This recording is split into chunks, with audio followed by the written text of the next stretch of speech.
Because we want to talk about, I put this together because someone says that their mind wasn't their friend. All right.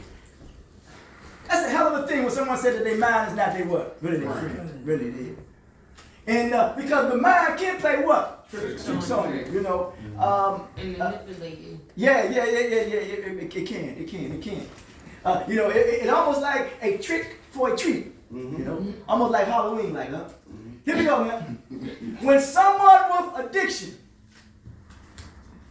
with an addiction problem, says their mind is not their friend, they are likely expressing feelings of internal conflict or struggle. We look at the word conflict. It's like you're trying to con an image that you want to project about yourself. Or struggle, well, here are a few possible interpretations of what this could mean. Ain't necessarily say the end of it all, but what it could mean. All right, here we go. Let's go for a ride.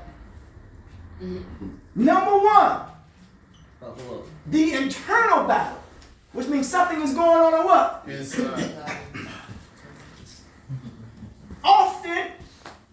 Addiction often involves a constant battle.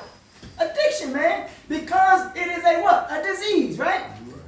A constant battle between the rational part of the mind that wants to stop or control the behavior and the compulsive urges driven by the what? The addiction. Ain't that something? Yeah. This internal conflict can make the person feel like their own mind is working against them. It says, when I was a child, I did what? Now that I become a man, I do what? Now I like man, oh woman, whatever how you want to put it. But that's what we talk about, right? So for that, and that be the case, that means that, remember I said earlier, that there are some things, some unmet needs and unresolved trauma that we have not dealt with in early childhood, and we carried it on in adolescent years, then we carried it in our lives as a what? As an adult. I need to stop running. Yeah, here we go, you got it, you on it. It says, feel like my own mind is working against them as if not supporting their well-being. You would think that your mind would support you. Sometimes we would think that our family members would support us, but they ain't what?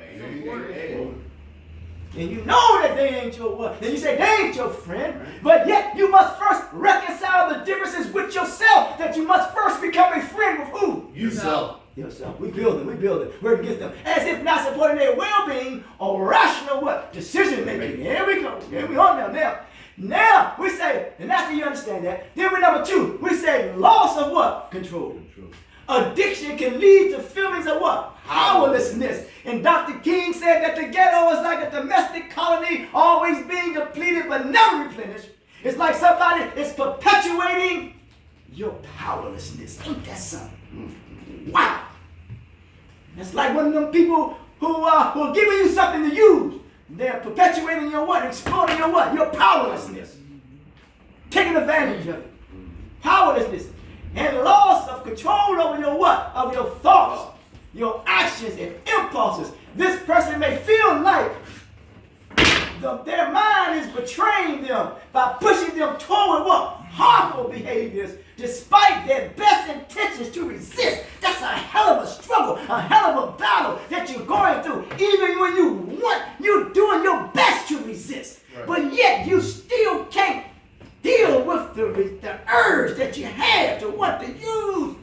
Why? Because you have a difficult time of correcting it at the thought. Because if you don't correct it at the thought, the craving intensifies. And when the craving and the urge intensifies, then there is the behavior. But you fail to overlook that the three stages of relapse is emotional, mental, and physical. But because you were in relapse mode emotionally, but you refuse to acknowledge it. Number three now. Self-sabotage. Self-sabotage.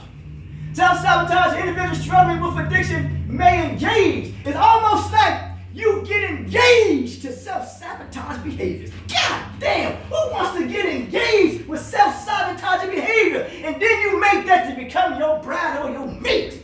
God, self-sabotage. God almighty. Individuals struggling with addiction may engage in behaviors that they know are what? Are harmful in the long run, but find them unable to resist the what? The moment. We want that instant what? Gratification. This can create, let me tell you something. You can't make up for lost time. That's over with. They create, that's another thing in it. It said, this create a sense of what? Of betrayal of one's own mind. Your good God Almighty, betraying your own mind. Your mind may be trying to work with you, but you are betraying your mind by your body. Ooh, by your actions. You are betraying your mind, and your mind is saying, don't do it. Don't do it. But you do something else.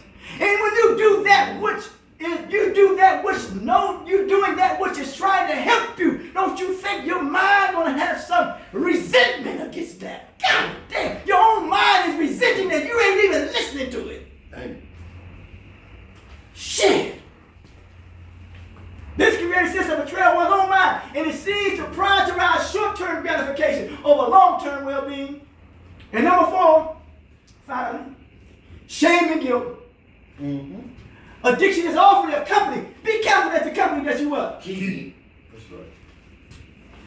It says may be accompanied by strong feelings of what? Shame and guilt. When someone says their mind is not their friend, they may be expressing how these negative emotions seem to dominate their thoughts. Ain't that something? The negative emotions are dominating your thought. You don't know how to deal with your negative emotions. You don't know how to process them. And the way that you process them is this wise. Always remember that what you want in life is going to require that you have discipline. You're going to have to make some sacrifices. Yep. It's going to require for you to have patience. Because when you have patience, you have gratitude. And when you have gratitude, it puts you in a position to become competent rather than incompetent. Ain't that something, man? And these are the decisions that we want to what? Make, because we don't want our negative emotions, right? We don't want it to get to a point where it start dominating us. Because when it dominates us, the prefix, the word negative is to block. Which means somebody can come and tell you something. Somebody's right in your face and you're blocking and not paying attention or even listen to what it is some person is trying to say to you. You may be trying to avoid or have been avoiding what the situation is telling you. These negative emotions seem to dominate their thoughts. Something could try to dominate you, but you can't let it overtake you. Ain't that something, man? You can't let nobody overtake you because you have to what? Fight for your life. If you don't fight for your life, somebody's going to overtake you and take over your life, and then they're going to come and live rent-free in what? In your head. They're going to come and take over your house. They're going to come take over your feelings. They're going to come take over your emotions. They're going to come take over your thoughts. They're going to take over their attitude, and they're going to call it their what? Their own, because they own you, and you become a slave to it. That means you ain't free. You want to free by overcoming the shame and guilt, the self-sabotage. And don't allow nothing to dominate your thoughts, perception, and they start to make you feel, and you start to feel what? Unworthy or incapable of change. And you had to bet your bottom dollar that you all are here because you feel as though that you are worthy and that you are capable of what? Of change. Sure. And when you go to the store and you give somebody some money, you want your what? Change. You want your change back. Yeah.